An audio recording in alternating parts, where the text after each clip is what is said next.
महाभारत के युद्ध में जब कर्ण को सेनापति बनाया गया, तब मद्रराज शल्य उनके सारथी बने। कर्ण स्वयं की वीरता और शस्त्र कुशलता का इतना बखान करता है, इतने अहंकार से वो बखान करता जा रहा था।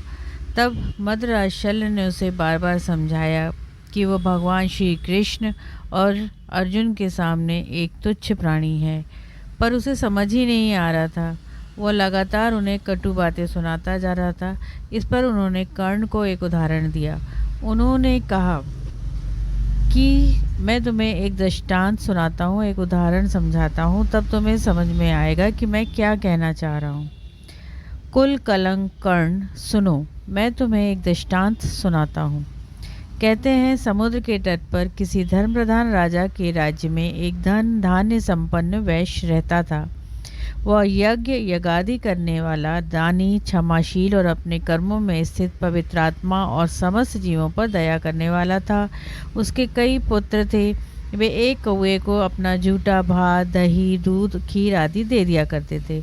वह उनका झूठा खा खाकर बहुत हष्ट-पुष्ट हो गया और घमंड में भर गया, और वो अपने सजातीय और अपने से श्रेष्ठ पक्षियों का अपमान करने लगा। एक बार उस समुद्र तट पर गरुड़ के समान लंबी लंबी उड़ानें भरने वाले मानसरोवर वासी हंस आए। तब उस घमंडी कौवे ने, जो उसे श्रेष्ठ जान पड़ता था, उस हंस से कहा, आज तुम्हारी और हमारी उड़ान हो जाए। यह सुनकर वहाँ सभी आए हुए हंस हंस पड़े और उस बातूनी कौवे से कहने लगे, हम मानसरोवर में रहने वाले हंस हैं और इस सारी पृथ्वी पर उड़ते फिरा करते हैं। हमारी लंबाई उड़ान के कारण सभी पक्षी हमारा सम्मान करते हैं। भैया, तुम तो एक कौवा ही हो ना, फिर किसी बलिष्ठ हंस को उड़ान के लिए क्यों चुनौती देते हो? बताओ तो सही, हम तुम्हारे साथ कैसे उड़ सकते हैं?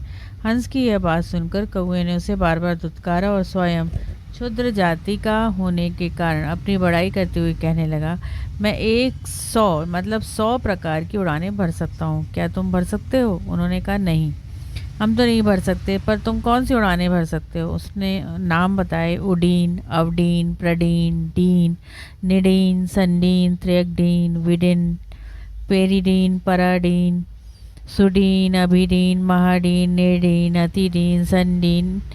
इस प्रकार की उसने 100 प्रकार की उड़ान का नाम बताया।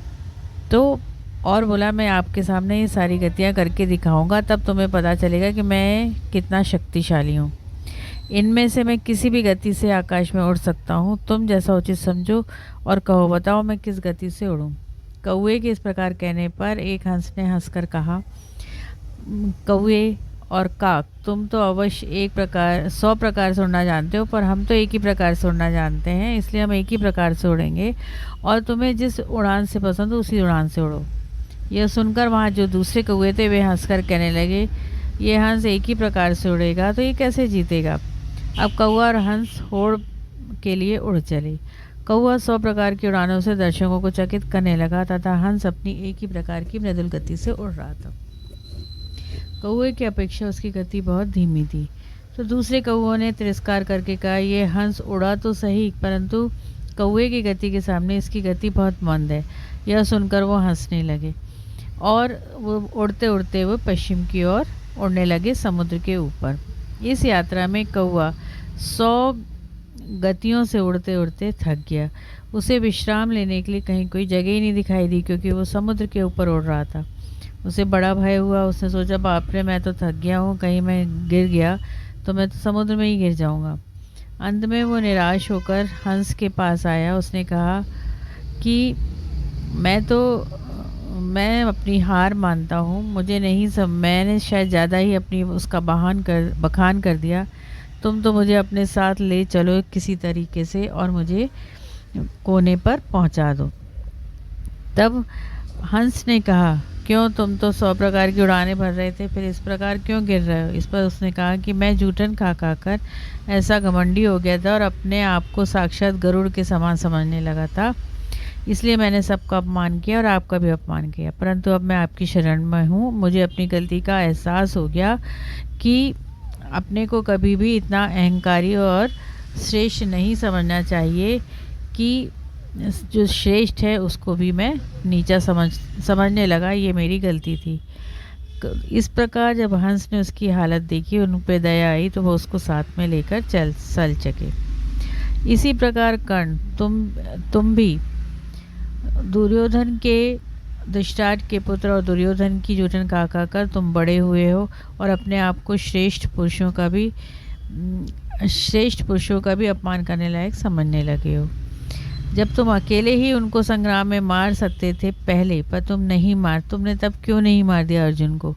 तब तो तुम्हारे साथ द्रोणाचार्य, अश्वत्थामा, कृपाचार्य, भीष्म जैसे महाबली थे, इसके कारण तुम बच गए। इसलिए अभी भी तुमसे मैं कहता हूँ कि अपनी हार को स्वीकार करो और उनके सामने अपने आप को समर्पित कर दो, क्योंकि महात्मा कृष्ण और अर्जुन पुरुषों में श्रेष्ठ हैं। तुम उनका तिरस्कार ना करो और इस प्रकार बढ़ चढ़ के बातें बनाना बंद कर दो।